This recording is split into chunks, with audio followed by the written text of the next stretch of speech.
Hi. When we think about that nagging, annoying little interior critic and voice, I think one variation that is potentially more annoying than all the others is that rather smug version which says, well, I would follow my dreams, but I'm a responsible person. I can't just put my my commitments to my wife, my children, the people I'm serving in my work to one side and just follow some kind of crazy dream, on a whim. No, I am a responsible man, and I will meet my responsibilities, even if it means sacrificing my dreams and doing the things I love. No, I am too responsible. And it is a smug little voice. And I think we may have all used a version, perhaps a slightly softer one than that. And a soft version might be, look, I would, but life got in the way. Wife, children, a mortgage. What can I do? And that softer version, or even the very smug, sanctimonious, I'm serving others and meeting my responsibility kind of voice, both of them, I think, when you examine them deeply, are a lie. Because they're based on a premise that you either do this or you do that. That there isn't some kind of happy middle road that you could follow, or an in-between step that you could take. Now, I feel in a good position to talk about this, not because I have children. And on both occasions that I made a commitment to a radical change in my life, the first time in Lima, and the second time more successfully and more sustainably moving from Sao Paulo to here, the northeast of Brazil. On both occasions, my level of commitments was pretty limited, and no children. When I was in Lima, no partner, no mortgage, some money in the bank, and it was just damn tempting, let's open a bar, let's have and who wouldn't want to open a bar if you liked going to bars and drinking with your buddies and leading a nightlife? It seemed to be the best of both worlds. It wasn't. Heaven and hell, as I always say, started out as heaven, and there was no in-between purgatory. I was straight into hell, and quite quickly at that. My savings, that seemed quite impressive, didn't last all that long. They were gone, dead and buried in 8 months. The second time round that I made this radical decision, I thought, actually, what I'm going to do is I'm going to do the sums. The boring, annoying. It wasn't a spreadsheet. It was a sort of scribbled bunch of pages in my journal, but it was the sums.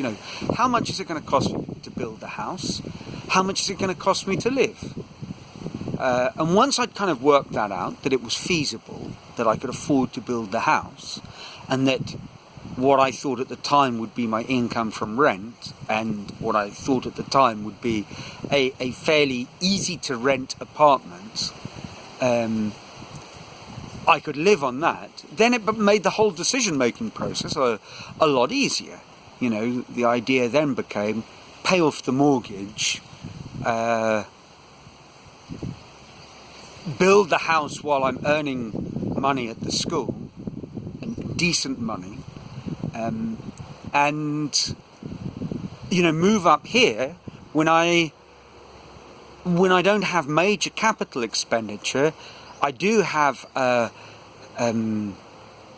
rainy day fund in the bank, and I have albeit small, but a regular source of income. Now, it didn't work out quite like that way, the way I planned it, because, well, life seldom does.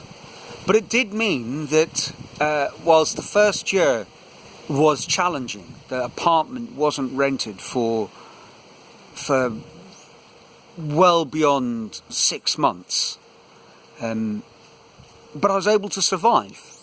Whereas heaven and hell, when things started going wrong, there wasn't a war chest in the bank. There wasn't a source of income, aside from what was being paid over the counter. So definitely the lessons learnt from my failed business ventures, I think, saw me in good stead on round 2 of the follow your dreams sort of plan. I think, that's finance, but when we talk about following our dreams or doing the thing that we would really love doing, or an idealized version of ourselves, a lot of what we will need to do, if we think about things carefully, let's try and put it in concrete terms. You dream of being a musician, and if the dream is only going to be functional if you're a pop star, an internet sensation, your odds of success are close to zero. The numbers are not in your favour. But if you sat down and thought about it and said, well, okay, the first stage of being a performer, of expressing myself musically, is being a better musician or learning how to sing. Well, that's something you can do while you work. For me, I was able to, and it wasn't a plan. I mean, this wasn't something I sat down and thought about explicitly. It was something developed, in a much more organic sort of way. But I was able to develop my abilities as an artist, obviously by first being a hobbyist, and then when needs forced our hand and we had to move the workshop, kind of setting up a workshop. Obviously the business side was never became something that I developed when I was in Sao Paulo. And perhaps there are a lot of people who'd argue, well, therein lies the problem in what you're saying, that unless you kind of put yourself on the line, you will never have that powerful motivator, which is, sink or swim, in essence. Unless you throw yourself into the deep end, you'll never learn to be a professional about what you're doing. But I think that's a very damaging myth, because once again it's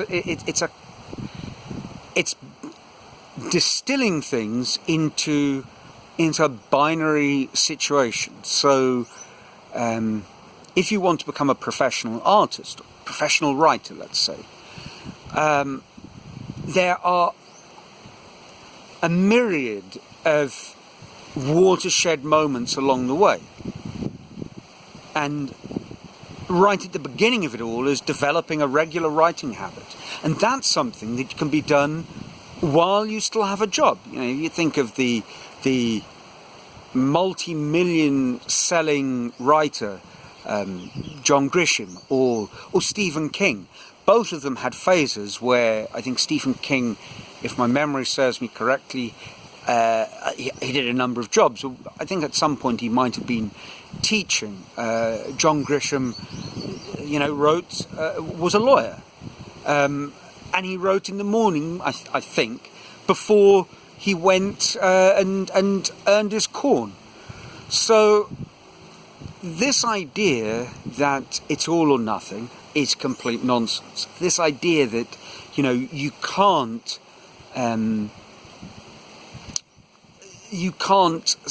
sacrifice your responsibilities. You have to be, true to the ones you love and the people you serve. No, absolute nonsense. And I mean, it's even nonsense on a very simple, or is it very profound level? I'm not sure. It maybe is a bit of both. If the people that you're serving, the people you really, really love, if they got to choose, what would they choose? Would they choose a stressed, frazzled, bitter version of you? Would they choose the best you possible? And I say that obviously aware that they'd also like to have food on the table and a roof over their head. But quite frankly, for a lot of people who put forward the argument that they have responsibilities to meet, I listen to Warren Buffett saying, but I'm responsible to my shareholders, and that's why I make certain decisions. It's like, Warren, you can do whatever the fuck you like. Come on, you're the one of the 3 richest men on the planet. You could give your shareholders some advanced warning and say, in 2 years' time, buddies, you're on your own. I'm going to go and do the thing I've always loved to do. I mean, you don't do that because you are doing the thing you love to do, but don't hide behind responsibility. I'm not saying Warren Buffett does. I think in the version of that story that he's talking about, how he'd like to pay more taxes to support the economy, but he can't because, he's not going to do it voluntarily because he owes it to his shareholders. Yeah. Well, then get a different set of shareholders and do a different business if that's really what you want to do. I don't think it is. And I think that's true of a lot of people in family situations, that there would be a way of changing your life, of downsizing or changing on a profound level the activities, the time, and so forth, that wouldn't be counter to the best interests of your wife or your children. It might take a long time to get there. I sit here merrily talking about this change. The heaven and hell change, the plan was hatched when Nigel and I were sitting on our sofa on a Saturday afternoon after a football match, having a laugh, and, a few months later I'd given up teaching. The second change, I guess, was 4 years in the planning and execution between deciding to build the house and make the move and actually moving. So I think that if that little voice is nagging away saying that you'd follow your dreams, but you're a responsible, society serving individual, I think you're kidding yourself. Anyway, that's it for this week. Love to hear your thoughts, and until next week, ciao.